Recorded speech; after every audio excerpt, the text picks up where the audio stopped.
Bonjour et bienvenue à tous sur la chaîne Equipoa, la chaîne qui parle canasson. J'espère que vous allez tous très bien, on se retrouve aujourd'hui pour un épisode un peu spécial sur une race spéciale. Et je vais ignorer le fait que vous avez lu le titre avant de cliquer, voilà, laissez-moi faire les intros comme je veux. On va parler du Shetland. Mais avant d'entamer ce nouvel épisode, je vais déjà m'excuser un petit peu rapidement pour l'absence de ces 2 derniers mois. Effectivement, sans rentrer dans les détails, j'étais assez occupée par un certain mémoire que j'ai d'ailleurs fait sur ce podcast, trouver un emploi, etc., etc. Bref, c'était une période assez rude, mais me revoilà et on va enfin pouvoir reprendre un bon rythme. Donc petite pub gratuite, n'hésitez pas à me suivre sur TikTok pour plus de fun, Insta pour plus d'infos sympatoches, et puis voilà. Allez, sans plus tarder, on reprend notre sujet. Donc si je vous dis qu'on va parler d'un petit poney vif qui n'a rien à envier aux techniques de torture du diable, je pense que tout le monde comprend très bien de quoi je veux parler. Effectivement, c'est le Shetland. On va commencer par une petite description un peu rapide et ensuite on pourra passer aux 5 faits. Premier point, le nom de la race ressemble assez fortement au mot shaitan, donc diable. À la coïncidence, je ne crois pas. Ensuite, il fait entre 76 et 107 cm. Il peut être de toutes les couleurs de l'arc-en-ciel, même si un Shetland bleu, bon c'est un peu chelou quand même, mais sinon toutes les robes sont autorisées. Il pèse entre 150 et 200 kg, ce qui n'est pas énorme. Il a une espérance de vie assez longue par rapport aux autres races, parce que c'est assez résistant ces bestioles-là. Il est originaire des îles Shetland en Écosse, d'où son nom, parce qu'ils sont pas allés chercher bien loin. Et enfin, cette race se positionne en 2e place derrière le poney français de sel en nombre de poulinières mises à la reproduction et en nombre de naissances en France. Donc nos petits chets, ils pèsent dans le game. Ah oui, dernière chose, même si ça coule de source, il est surtout utilisé pour faire monter les enfants, donc dans tout ce qui est club, pony game, balade, attelage, bref. Après ça peut un peu tout faire avec un petit pilote. Et maintenant, on va pouvoir passer aux 5 faits. Premier fait, ils sont petits et ce pour une bonne raison.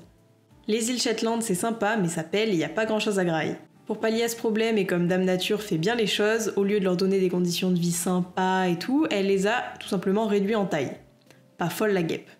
Bon, en vrai, ça s'est pas vraiment passé comme ça, disons simplement que c'est les plus petits formats qui ont le mieux résisté à ces conditions de vie, et qu'à force, il y avait plus que des petits.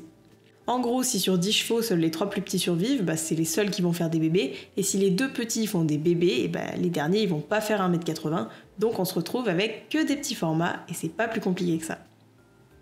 Pour vous donner un aperçu de la météo là-bas, sachez que petit 1, l'archipel est coupé du monde extérieur par la banquise de début avril à début décembre, et petit 2, la température mensuelle moyenne est inférieure à 0 degré pendant ces 8 mois. C'est bon pour vous ? En dehors de ça, le climat il est plutôt nuageux, humide, avec des vents violents, bref, très sympa.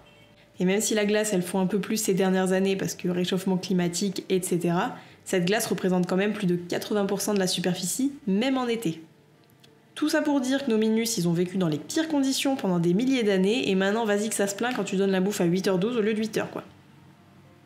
On peut passer maintenant au 2e fait, les premières preuves de sa présence sur les îles Shetland remontent à l'âge de bronze. Nos petits chets ils datent pas d'hier et ils dateraient même de l'âge de bronze, donc la période entre moins 3300 et moins 1200 avant Jésus-Christ, selon les ossements de petits poneys retrouvés datant de cette époque. Selon les chercheurs, ils étaient d'ailleurs déjà utilisés pour des usages domestiques, soit transporter des trucs et travailler la terre. En gros. Donc ça nous fait poser la question de l'origine de nos petits nains. Que sont-ils allés foutre sur une île, bordel ? Et évidemment, ils sont pas venus à la nage, c'est pas non plus des dauphins mutants, et on a plusieurs théories sur le sujet. Là, je vais vous en exposer 2 parce qu'on n'a pas non plus toute la nuit, mais voilà les plus probables. La première et la plus probable serait celle des chevaux de steppe eurasienne qui s'y seraient introduits pendant l'ère glaciaire. En gros, c'est des chevaux qui habitaient entre la mer Noire et la Mongolie, si vous situez à peu près, qui se sont paumés et ont atterri en enfer, tout simplement. Bon, évidemment, c'est très romancé, on est tous d'accord, mais c'est une première piste. Et la deuxième notable, c'est tout simplement des chevaux espagnols ou arabes qui s'y seraient échoués pendant des naufrages. D'ailleurs, les 2 hypothèses peuvent être vraies en soi et peuvent même se cumuler, incroyable. Après, notre Shetland, il s'est pas non plus construit tout seul, il a été influencé par des races, et parmi ces races, il y aurait eu quelques croisements avec des races norvégiennes pendant des échanges commerciaux entre les îles Shetland et la Norvège, mais on peut dire que sa plus grosse influence, ça reste quand même celle de l'Exmoor ou poney celte, originaire du Royaume-Uni. Après voilà, rien n'est sûr, c'est où en sont les recherches aujourd'hui, il y aura certainement des ajouts, des compléments d'ici quelques années, mais voilà où on en est aujourd'hui. 3e fait, peut-être le plus intéressant, je ne sais pas, avant d'être des jouets pour enfants, ils étaient des travailleurs des mines et des champs. Effectivement, nos petits poneys, ils ont vraiment pas fait que chill sur leur île glacée et ils en ont bavé. Et en plus, ça rime, c'est incroyable. Tout bêtement, dès que le monde s'est aperçu de leur existence, ils s'en sont servis. Les hommes les utilisaient parfois comme monture pour se déplacer sur de longues distances, même si le ratio taille-cheval et poids du mec était pas trop respecté. Ensuite, ils servaient également beaucoup de chevaux de trait parce qu'ils sont très résistants et qu'ils sont capables de tirer des charges très lourdes, et ils transportaient notamment de la tourbe. La tourbe, très brièvement, parce qu'on fait pas un podcast sur la tourbe, c'est tout simplement le résultat de la fossilisation de débris végétaux et qui se trouve souvent en zone humide. Elle peut être utilisée très grossièrement comme fertilisant en agriculture, comme combustible quand elle est sèche, ou encore comme matériau de construction. Et c'est d'ailleurs de ce matériau que sont faites les maisons avec un toit en herbe d'Irlande. Je sais pas si vous voyez, dans tous les cas, je vous mets une petite photo ici. Pour revenir à nos petits poneys, ils étaient également utilisés dans les mines de charbon. Comme ils étaient petits et robustes, ils passaient partout et pouvaient tirer des chariots très lourds. À la base, pas folle la guêpe, c'était les enfants qui faisaient le taf et qui allaient chercher les minerais dès l'âge de 7 ans. Seulement, ce qui devait arriver arriva. En 1842, une loi concernant les mines a été promulguée au Royaume-Uni, prévoyant d'interdire le travail sous terre pour les moins de 10 ans.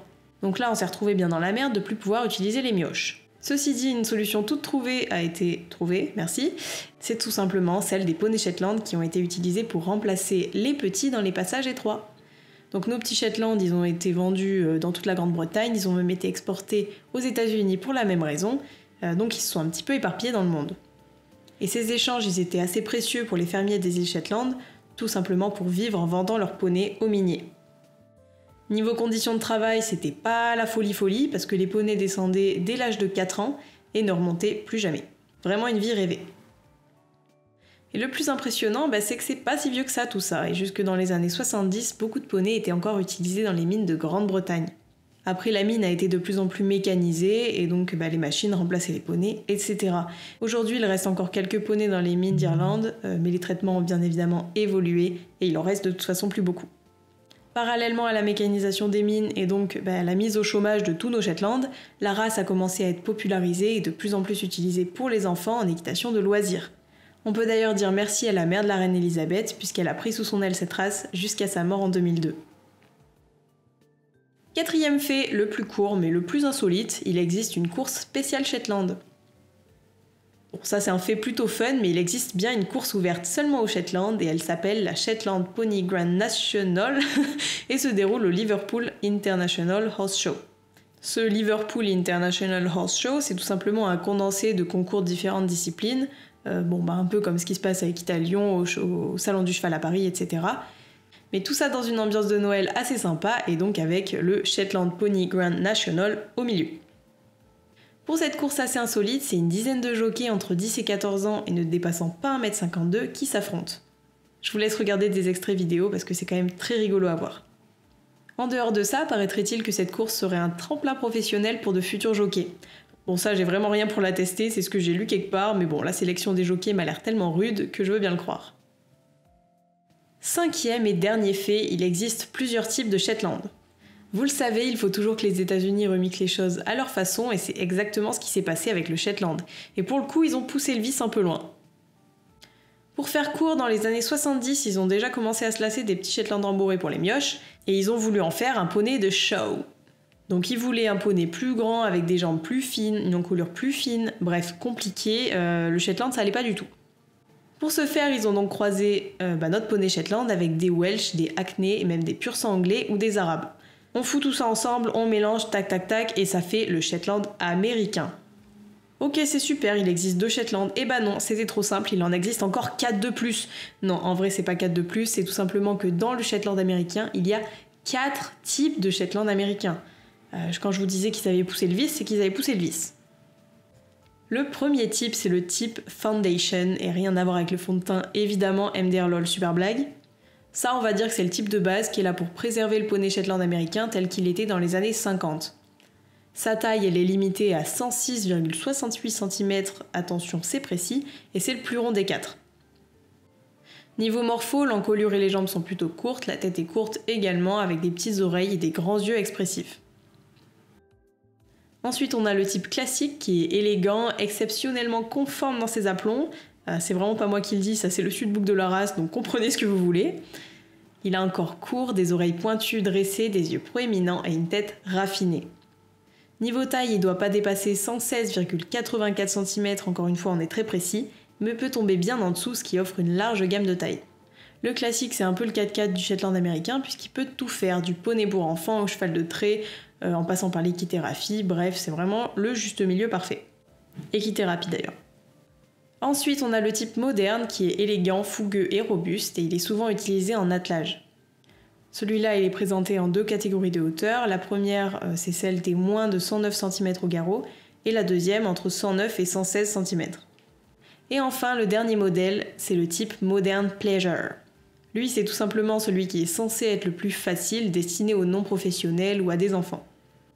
En plus de ça, c'est le type le plus récent et il combine même style et tradition. Et donc, à côté de ça, à côté de tous ces Shetland américains, il existe notre gros doudou écossais qu'on connaît tous. D'ailleurs, je vous invite à aller voir à quoi ressemble vraiment le Shetland américain sur internet, parce que ça n'a absolument rien à voir visuellement, c'est vraiment choquant. Bref, donc vous pouvez me dire aussi en commentaire si vous préférez les modèles allégés, un petit peu pimpés par les Américains ou le Shetland de base. Perso, j'ai ma petite préférence pour le Shetland de base, mais après c'est peut-être juste que je suis un petit peu trop traditionnelle. Voilà, c'est tout pour le Shetland. J'espère que mes petites infos sur cette race qu'on voit partout et qu'on côtoie beaucoup sans vraiment connaître vous aura plu. N'hésitez pas à commenter, vous abonner, liker si vous êtes sur YouTube. Vous pouvez aussi noter le podcast sur Spotify et tout le tintouin. Et puis on se dit à la prochaine. Tchuss!